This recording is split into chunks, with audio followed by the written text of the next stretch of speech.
If you search battery health on YouTube right now, you will find 1,000 of people telling you to panic. They want you to baby your device so it lasts forever.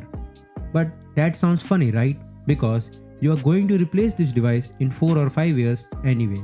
Trying to make a battery last for a decade is solving a problem that doesn't exist. Let's look at this with engineering logic. Imagine buying a Ducati Panigale. It's a $30,000 machine with 200 horsepower, built to scream at 15,000 RPM on the road. Now imagine pushing it down the street at 10 miles per hour because you are terrified of wearing out the tires. You bought a race machine, but you are using it like a shopping cart because you want to save the rubber. This is exactly what you are doing. You bought a flagship phone or a pro laptop and you are crippling them with 80% limits, dim screens, and low power mode just to save a $99 consumable part. It is madness. Today, I am going to cure your battery anxiety with simple physics so you stop worrying and start using your devices at full power.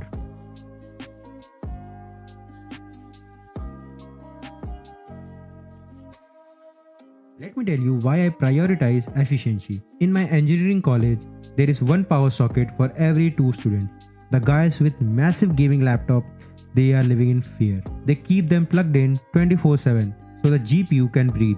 They have zero mobility. They are glued to that one specific seat near the socket. If you like being plugged in 24/7, didn't you think a desktop would make more sense? A machine with battery is engineered to be portable. Carrying a 3 kg laptop plus a 300-gram brick on your back every day is bad logistics. You already carry enough responsibility on those shoulders. You don't need the extra dead weight. So what happens if they unplug? That battery drains like water in a desert. They can't focus on the work. They are focused on the percentage. That isn't freedom. That is a leash. I bought this MacBook in December 2024. Today, the health is 95%. My iPhone is at 85%, and you know what? I don't care. Some days I charge to 100%, some days 90%. I don't use third-party limiters. Think about it. Apple hires the best hardware engineers in the world. Do you think they forgot how batteries work? They build a battery management system specifically so you don't have to stress about it. Here is the engineering truth. You cannot cheat physics. A battery works by moving ions. Every time they move, the physical structures degrade. It is called entropy. You probably studied this in school. Whether you baby it or abuse it, that battery started dying the day it left the factory. If you stress about the 20/80 rule for 3 years, you might say 4% health or maybe 5%, but what is the cost? It's cognitive load. Your brain has limited bandwidth. If you are using 5% of your brain power to monitor your battery percentage, that is 5% less brain power for your work, your creativity, or your skills. Let's go back to the bike analogy. The M chip is the engine. The aluminum chassis is the frame. The battery is just the tires. Tires are consumable. They are engineered to burn. If you ride hard, they wear out. Does a racer cry when their tires get bald? No, they pit, swap them, and get back on the track. Let's look at the ROI. An official battery replacement is roughly around $100. If your battery lasts 3 years, the cost is 10 cents per day. Are you really going to ruin a $2,000 experience just to save 10 cents? If you use this device to its full potential, working, coding, creating, you will generate way more value than the cost of replacement.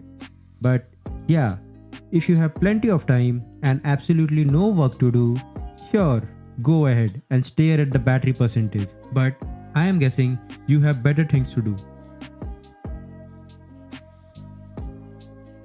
A premium device should disappear when you work. The only thing that should matter is your output. And please, stop lowering your brightness to save power. Your eyes are organic. They are irreplaceable. The screen is replaceable.